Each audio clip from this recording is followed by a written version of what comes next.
Saya kira kok di forum ini perlulah untuk saya klarifikasi omongan penasihat ahli Kapolri itu ya. Kalau boleh saya nyatakan ya saya ini profesor beneran gitu loh ya.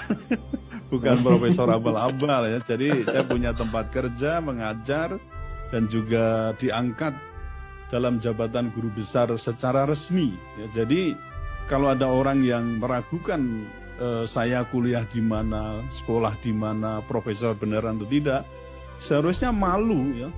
Apalagi konon dia sendiri juga seorang profesor gitu ya. Nah kalau misalnya ada sekedar perbedaan pendapat atau perbedaan usulan ya, lalu meragukan jabatan fungsional seorang guru besar, maka justru yang perlu diragukan adalah kualitas orang itu di bidang keilmuan dan juga dalam hal adu argumentasi. Kalau saya kan menurut saya ya kalau narasi lawan dengan argumentasi lawan argumentasi ya, bukan dengan cara-cara yang menurut saya itu cukup melecehkan ya orang lain. Nah gaya berargumentasi semacam itu saya kira itu adalah gaya preman ya, gaya preman.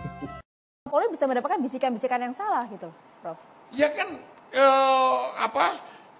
penasihat Kapolri itu kan banyak. Sambo kan melapor kejadiannya seperti ini, seperti yang dibuatkan skenarionya oleh si Fahmi ini. Nah itulah yang disebar ke ruang publik ketika ini ada yang nggak laku, dia bikin skenario baru.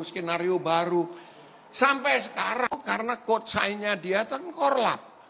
Ini yang sekarang sedang diselidiki. Hari ini yang terseret dalam skandal ini sudah 61. Ini saya mau per hari ini. Oke. Kapolri bilang, ya sudah buka aja, buka sebuka-bukanya. Kalau saya dituduh terima uang judi segala macam, sebutkan angkanya, sebutkan kapannya segala macam. Hari itu tanggal 8, FS ini menemui Kapolri. Pura-pura nangis, pura-pura korban. Lalu staf ahli Kapolri membuat skenario.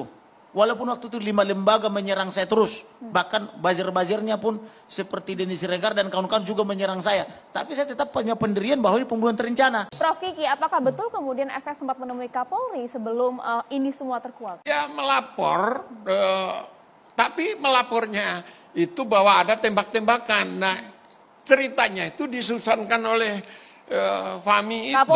Jadi maksud Prof Kiki, Kapolri juga dibohongi oleh Verdi Sambo. Iya, jelas itu. Orang Kapolri, Bang, Jenderal Bintang 4 dibohongi Jenderal Bintang 2. Itu kan malam, sore malam. Terus ditanya, sudah lapor ke penyidik. Saya mau katakan begini. Kapolri itu dia bekas reserse. Kapolda juga. Nalurinya penyidik itu ada. Saya aja naluri penyidik ada. Begitu saya baca beritanya tanggal 11, waktu setelah dirilis tanggal 10 di Sungai Bahar, lalu Polri berlomba-lomba merilis satu hari berikutnya itu di hari Senin tanggal 11. Saya begitu baca berita itu, naluri saya mengatakan ini pembunuhan terencana. Yang kedua, tunggu dulu. Saya belum selesai. Bergantian Bapak. Saya lihat mukanya. Ini bukan pelaku. Iya. Ini harus dilindungi. Kita dengarkan dulu ya Bang Kamarudin. Silakan. Nah itu kan yang bikin bukan Kapolri, yang nyusun ini si Fahmi. Supaya Bapak tahu, yang minta 340 itu Kapolri, Pak. Yang saya tanya nalurinya. Loh, naluri itu bukan. Naluri itu diterapkan yang minta 340 itu Kapolri loh. Jangan salah. Saya yang minta itu Bang, aku yang bikin laporannya 340, Junto 338, Junto 3513. Bapak kan tidak tahu sebelum laporan itu Kapolri sudah memeriksa sendiri, dia bilang ini bisa 340, coba cari bukti ke arah 340. Nah, kemudian Bapak lapor lalu mengklaim itu karena saya. Kalau saya tidak lapor maka yang berkembang adalah dua laporan mereka itu. Bukan itu kan ceritanya Fahmi, bukan ceritanya Kapolri. Kapolri kan nggak pernah ngomong. Selama ini kan orang nganggep wah itu suara Kapolri. Tidak. Satu peran almarhum pakai sepatu, di detik yang sama satu peran pakai sendal. Ini Pak, ini CCTV-nya bagaimana nih? Kok 1549 pakai sepatu, tapi 1549 pakai sendal.